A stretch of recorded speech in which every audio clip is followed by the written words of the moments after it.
കർത്താവായ യേശു ക്രിസ്തുവിന്റെ ധന്യനാമത്തിൽ എല്ലാവർക്കും വന്ദനം. ഇമ്മാനുവേൽ പ്രയർ മിഷന്റെ കുറവ് എന്ന ഈ പ്രോഗ്രാമിലേക്ക് ഏവർക്കും ഹാർദവമായ സ്വാഗതം. കർത്താവിൽ പ്രിയരെ, എല്ലാവരും സുഖമായിരിക്കുന്നു എന്ന് കരുതുകയാണ്. കഴിഞ്ഞ ചില ദിവസങ്ങളായി നമ്മൾ ചിന്തിച്ചുകൊണ്ടിരുന്ന വിഷയങ്ങൾ ദൈവത്താൽ നിയോഗിക്കപ്പെട്ടതായ പ്രവാചകന്മാർ, അവരെ ഏൽപ്പിക്കപ്പെടുന്നതായ ആലോചനകൾ, അവർ കൊടുക്കുന്നതായിരിക്കുന്ന ദൂതുകൾ, അത് കാലഘട്ടങ്ങൾക്കനുസരിച്ച് സാഹചര്യങ്ങൾക്കനുസരിച്ച് ദൈവത്തിൻ്റെ പ്രവൃത്തിയുടെ ഭാഗമായി ദൈവദാസന്മാർ ചെയ്തു വരുന്നു. ഇന്ന് മറ്റൊരു വിഷയം നിങ്ങളുടെ ശ്രദ്ധയിൽപ്പെടുത്തുവാൻ ആഗ്രഹിക്കുകയാണ്.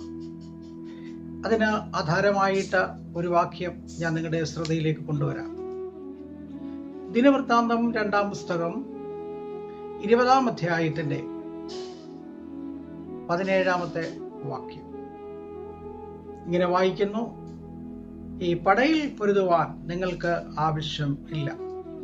യഹൂദയും യെരൂശലേമിൽ ആയുള്ളവരെ, നിങ്ങൾ സ്ഥിരമായി നിന്ന് യഹോവ നിങ്ങൾക്ക് വരുത്തുന്ന രക്ഷ കണ്ടുകൊള്ളുവീൻ. ഭയപ്പെടരുത്, ഭ്രമിക്കുകയും അരുത്.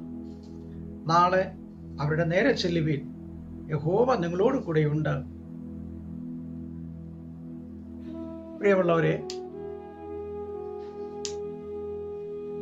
നമ്മൾ കഴിഞ്ഞ ചില ദിവസങ്ങളായി ചിന്തിച്ചുകൊണ്ടിരിക്കുന്ന വിഷയങ്ങളുടെ ഭാഗമായിട്ടാണ് നമുക്ക് വളരെ സവിസ്തരമായി പരിചിതമായ ഒരു വേദഭാഗമാണ് ഇവിടെ വായിച്ചത്. ദിനവൃത്താന്തം 2-ാം പുസ്തകം 20-ാം അധ്യായം 17-ാമത്തെ വാക്യം. യഹൂദ രാജാവായിരിക്കുന്ന യെഹോശഫാത്ത് തന്റെ അരമനയിൽ ഇരുന്നു കൊണ്ട് ഒരു വിളംബരം ചെയ്തു. ആ വിളംബരത്തിന്റെ ദൂത് അഞ്ചൽക്കാർ കൈവശം കൊടുത്ത് അത് ദേശാന്തരങ്ങളിൽ യഹൂദദേശമൊക്കെയും അത് വിളംബരം ചെയ്തു. അത് പറഞ്ഞത് ഇങ്ങനെയാണ്: അടുത്ത ദിവസം 3 ദിവസം ഉപവാസ പ്രാർത്ഥനയുണ്ടായിരിക്കും. ഈ ഉപവാസ പ്രാർത്ഥനയിൽ സകല യഹൂദദേശത്തുള്ളവരും കൊച്ചുകുട്ടികളടക്കം എല്ലാവരും ഈ ഉപവാസത്തിന് വന്നു ചേരേണ്ടതാണ്. എന്താണ് ഇത്ര താല്പര്യത്തോടുകൂടെ ഒരു ഉപവാസം വിളംബരം ചെയ്യുവാൻ കാരണം? ഇത്ര താല്പര്യത്തോടുകൂടെ ജനങ്ങളെ വിളിച്ചു വരുത്തുവാനുള്ള സാഹചര്യം? പഴയ നിയമ കാലഘട്ടങ്ങളിൽ ഉപവാസങ്ങളൊക്കെ ആവശ്യങ്ങളിലായിരുന്നു. ആവശ്യങ്ങൾ അത് കുടുംബത്തിൻ്റെ ആകട്ടെ, വ്യക്തികളുടെ ആകട്ടെ, രാജ്യത്തിൻ്റെ ആകട്ടെ, സാമൂഹികമായിട്ടാകട്ടെ, ഏത് പ്രശ്നങ്ങൾ കടന്നു വന്നാലും അന്ന് അവർ ഉപവസിക്കുക വളരെ പതിവായിരുന്നു. ആ ഉപവാസ പ്രാർത്ഥനയ്ക്കൊക്കെ വലിയ മറുപടികളും വിടുതലുകളും ലഭിക്കപ്പെടുവാൻ ഇടയായിട്ടുണ്ട്. എസ്തേറിന്റെ പുസ്തകം നമ്മൾ വായിക്കുമ്പോൾ അവിടെയും 3 ദിവസത്തെ ഉപവാസ പ്രാർത്ഥന നമുക്ക് കാണാം. ഇസ്രായേലിന്റെ പുസ്തകം നമ്മൾ വായിക്കുമ്പോൾ ഇസ്രാ പുരോഹിതൻ അഹവാറിന്റെ തീരത്ത് 3 ദിവസം ഉപവസിച്ച് പ്രാർത്ഥിക്കുന്നതായിട്ട് നമുക്ക് കാണാം. അപ്പോൾ അതിന്റെ പ്രാധാന്യത എന്താണ്?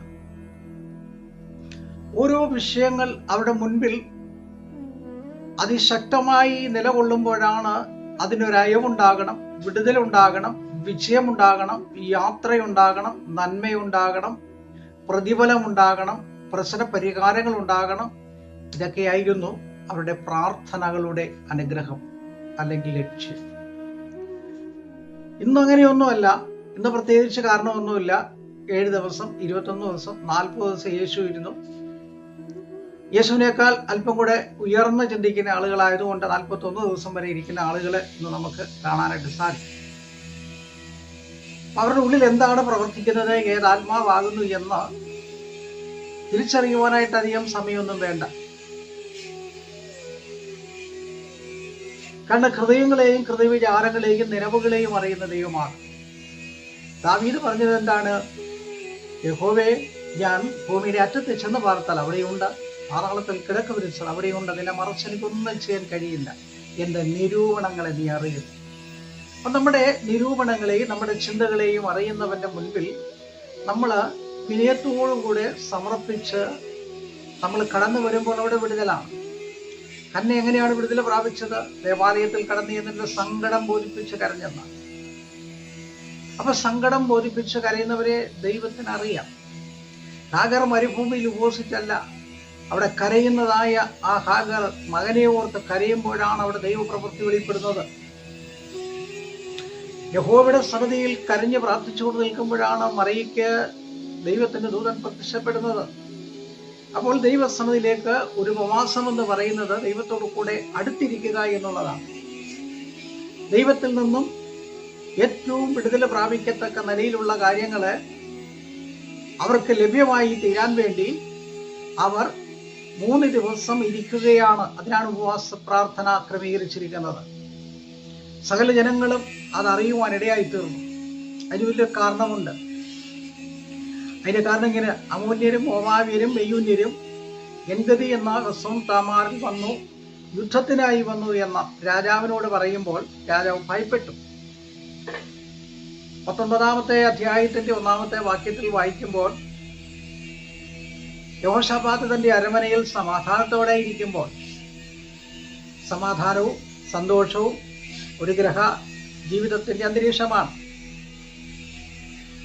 അവിടെ സന്തോഷകരമായ ഒരു ജീവിതം നയിച്ചുകൊണ്ടിരിക്കുമ്പോഴാണ് യെഹോശാഫാത്തിനെതിരെ 3 ശക്തികൾ വരുന്നത്. അവരെന്തിനാണ് വരുന്നത്?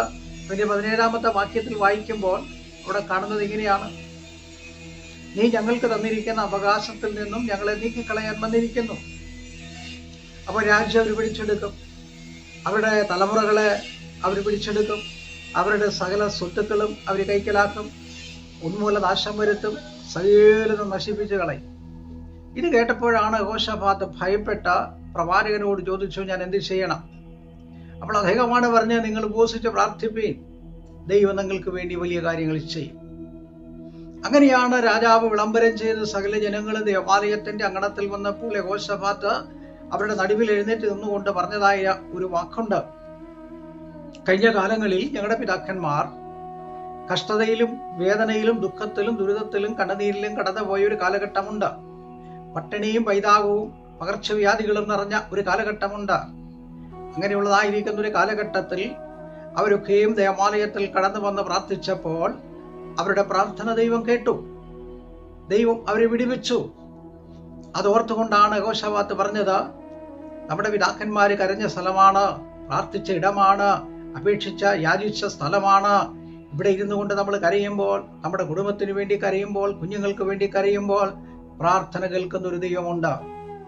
അങ്ങനെ പ്രാർത്ഥിച്ചു കൊണ്ടിരിക്കുമ്പോൾ ഇവരോട് മത്സരിക്കുവാൻ കഴിവില്ല, ഇവർക്കെതിരെ പൊരുതുവാൻ, ഇവരോട് പോരാടുവാൻ, യുദ്ധം തെളിക്കുവാൻ രാജാവിന് താല്പര്യമില്ല.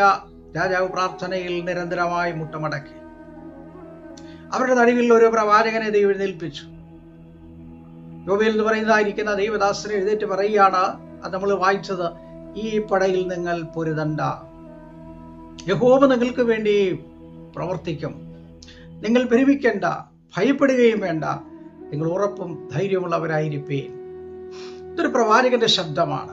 വരുവാൻ പോകുന്ന വിടുതലിനെ കുറിച്ച്, വരുവാൻ പോകുന്ന രക്ഷയെക്കുറിച്ച്, വരുവാൻ പോകുന്ന അനുഗ്രഹത്തെക്കുറിച്ച്, വരുവാൻ പോകുന്ന നന്മയെക്കുറിച്ച്, വരുവാൻ പോകുന്ന സമാധാനത്തെക്കുറിച്ച്, വരുവാൻ പോകുന്ന വിജയകരമായ അവസ്ഥകളെക്കുറിച്ച് പ്രവാചകരിൽ ദൈവം ലഭിക്കപ്പെട്ടതായ ആലോചനകൾ പറഞ്ഞപ്പോൾ രാജാവ് സാഷ്ടാംഗം വീണ് നമസ്കരിച്ചു. ദൈവസന്നിധിയിൽ ദൈവത്തോട് നന്ദി പറഞ്ഞ് പ്രാർത്ഥിച്ചു.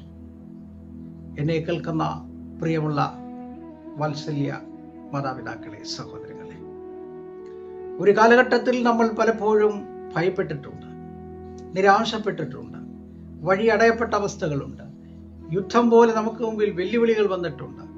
എന്ത് ചെയ്യണം എന്നറിയാൻ കഴിയാതെ വ്യാകുലത നമ്മുടെ മനസ്സിൽ നിറയുമ്പോൾ, കണ്ണുകൾ നിറഞ്ഞപ്പോൾ, അന്തരീക്ഷം കാർമേഘം പോലെ മൂടിക്കെട്ടിയ അവസ്ഥകളിൽ എങ്ങോട്ട് പോകണമെന്ന് അറിയാൻ കഴിയാതെ ഭാരപ്പെട്ടപ്പോൾ ആ ദൈവം ഇറങ്ങി വന്ന് നിങ്ങളെ വെടിവെച്ചു.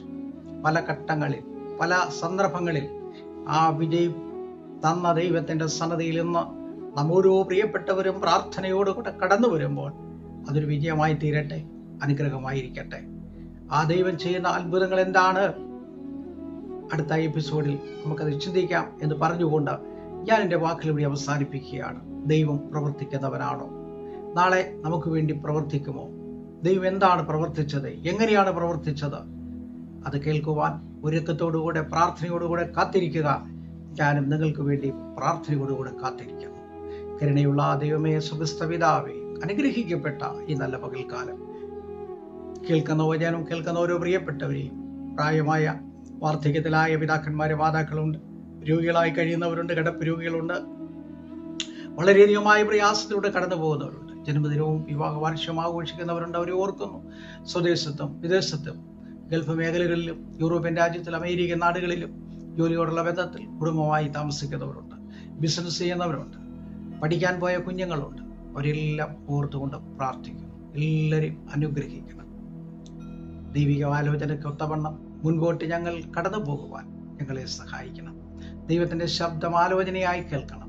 അതിനനുസരിച്ച് മുന്നോട്ട് പോകുവാൻ യഹോവേ നീ വഴി കാണിക്കണമേ എന്ന് പറഞ്ഞതുപോലെ ആ വഴി ഞങ്ങളുടെ മുമ്പിൽ കാണുവാൻ തക്കവണ്ണം ഞങ്ങളെ സഹായിക്കണം. പ്രാർത്ഥന കേട്ടതിനായി യേശുവിൻ നാമത്തിൽ തന്നെ ആമേൻ.